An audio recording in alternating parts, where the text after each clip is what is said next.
In part, Dr. David Clark. Thank you, Mr. Chair. I am first to express my disappointment that the Minister did not rise to apologise to the families in New Zealand, the 210,000 children affected by the delays in Part 3. He is a member who often will acknowledge when he has made a mistake, but on this occasion he seems unwilling to do that. He seems unwilling to outline a plan for when we will have a computer system in place that will be able to effect in a timely manner, without wasting parliamentary time and without wasting the time of ordinary New Zealanders, changes that make our tax system fairer and more efficient and effective for growing our economy. And so I come to the title and commencement, Mr. Chair, and I think that this bill has a very innocuous sounding name. It talks about taxation, annual rates, foreign superannuation and remedial matters bill. In my view, it ought to have a livelier name, because I think that would draw ordinary New Zealanders' attention to just what we're doing here, because it is actually quite a significant bill that we're passing through this House, and I'm looking forward to some contributions in this final debate, of course, from the members opposite. The current chair of FEC, Mr Goldsmith. One of his perhaps more erudite contributions would be welcome, and also Mr Lee Ross opposite, who often opines on such matters, as well as contributions from my colleague Mr Little and others, Mr Mallard, who will, I'm sure, have something to say about the innocuous sounding name of this bill and the effect that it will have on across New Zealand. Because in the annual rates section of this bill, Mr Chair, we are reaffirming the income tax rates that were set down in 2010 in the so-called tax swindle, named politically neutrally as a tax switch that this government put into place, where 44% of the value of the tax cuts went to the wealthiest 10% of New Zealanders, and the bottom 20% got just 2% of the value. Mr Goldsmith says it was distributionally neutral. I don't think even Mr Goldsmith believes that, judging by the smirk on his face, because he knows of people, even though he may represent Epsom, I am certain that he knows of people who are struggling, who were impacted by the GST change that happened at the same time, the GST change that the Prime Minister said he wouldn't make and then made, that harmed New Zealanders at the bottom, who spend most of their income on consumption, and he knows that those 2010 tax changes have disproportionately affected Middle New Zealand, and Middle New Zealand is struggling. They see a government that's out of touch, that's not listening to their concerns anymore, a government that once was aspirational for New Zealanders, but now seems to have let go in favour of simply transferring money to the most wealthy. And we're being asked in this bill to reaffirm the income tax rates. Of course we must do that as a parliament, but we do that part of it very begrudgingly on this side of the House, because we don't see any offsetting plan for growth in our economy, and we don't see any fairer tax system coming in terms of the kind of pro-growth tax reform we would like to see on this side of the House, in the shape of a capital gains tax that would shift money from the speculative sector into the productive sector, creating more jobs for New Zealanders, creating a wealthier economy that is able to distribute that wealth fairly, rather than just sending it all to the top. Because we know, Mr Chair, that we have the biggest gap between rich and poor in New Zealand that we've ever had. So annual rates, I would like to see renamed in the title, taxation, annual rates, the first part of it. I'm going to come to each part in my contribution.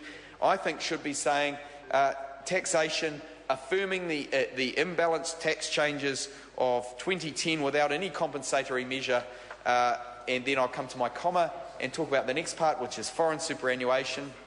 I'm quite happy for that part of the title to stand, Mr Chair, because I think it does address foreign superannuation. That part of the title is fair. But when we come to remedial matters, this touches on part 3 of the bill, which we've just debated, where we see, but only just, because the government did not respond to questions placed on that part of the bill as to why, I expected an apology actually from Mr Macleay for the changes affecting 210,000 New Zealand children announced just before Christmas. But I would like to see embarrassing background replace and remedial matters, because Mr. Chair, the embarrassing backdown that is represented in the final part of the bill, Mr. Chair, Dr. David Clark.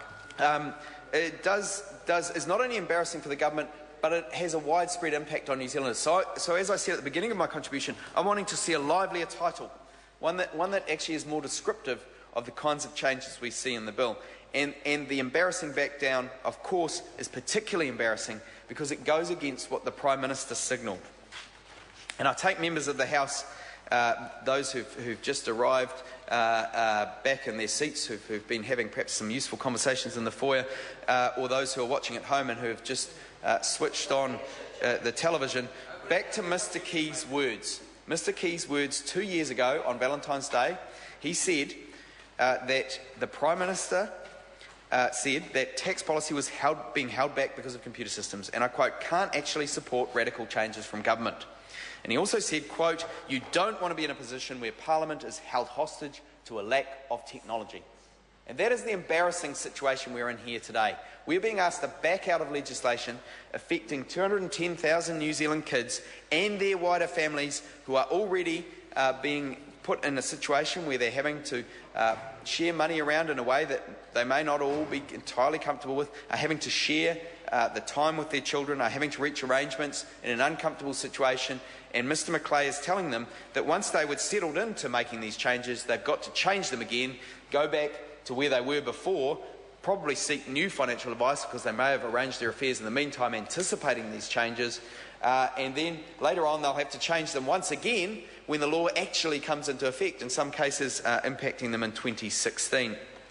I'm sure that this is an embarrassment to Mr. Macleay. I do hope he has the decency to make an apology in this part of the debate, and I also, though more importantly, would like to see him outline a credible plan for fixing the ID's computer system.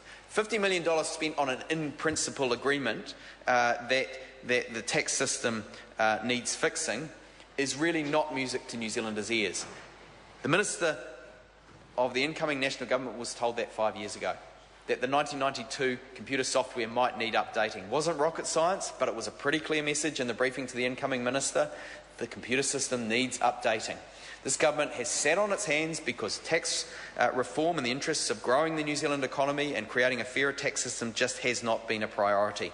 They've been more interested in entrenching wealth that's already there by giving tax breaks to the wealthiest, and happy, it seems, to let small business in New Zealand suffer, happy it seems to let middle New Zealand suffer, those who work hard every day and pay income tax on every dollar they earn. They have not been interested in implementing a capital gains tax.